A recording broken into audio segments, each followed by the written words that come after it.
Naghahanap ka ba ng pasyalan within Metro Manila? Yung affordable at swak na swak sa bulsa. At ang importante, hindi tayo mapapagastos ng malaki. Tara guys, at samahan nyo ko ngayong araw at ituturo ko sa inyo ang sinasabi kong pasyalan. Nandito nga pala tayo sa Ninoy Aquino Park and Wildlife Center.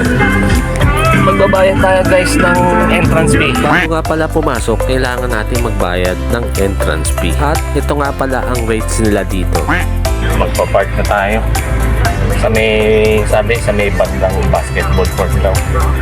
At yan guys, nakapark na tayo at naghahanap tayo ngayon ng magandang pwestuhan. Yung alam natin na komportable tayo at hindi tayo masusunog sa araw. Sa mga nagtatanong kung magkano ang aking binayaran, lahat-lahat nasa 135 pesos lang. Amazing! Kasama na doon ang ating parking fee. Bukas sila araw-araw simula alas 6 ng umaga hanggang alas 7 ng gabi. Location nito guys, malapit lang sa tapat ng Quezon Memorial Circle. Magandaan dito guys, napakasarap ng simoy ng hangin at di mo alintana ang init ng panahon. Suggest ko lang sa inyo na pumunta kayo dito ng bandang hapon, nasa around 4 PM onwards para hindi tutok na tutok ang araw. Good thing dito guys, pwede tayo magdala ng tent, pwede tayo mag-picnic, basta magdala lang tayo ng sarili nating pagkain. At ang importante sa lahat, magdala tayo ng sariling tubig natin na maiinom.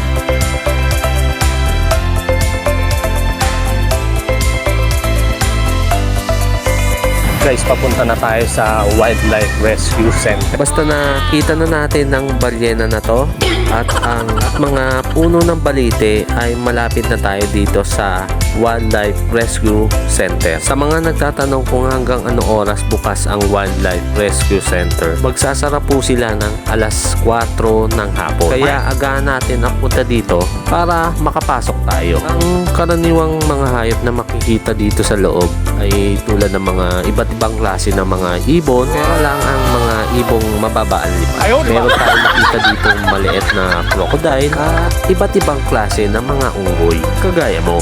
Joke lang, meron din tayo makita dito mga ahas, pero malimit lang natin makita dahil nagtatago. Dahil din siguro sa sobrang init ng panahon. Tuwang-tuwa ang ating mga chikiting dahil sa ngayon lang sila nakakita ng mga ganito, kagaya ng tigre na makikita natin.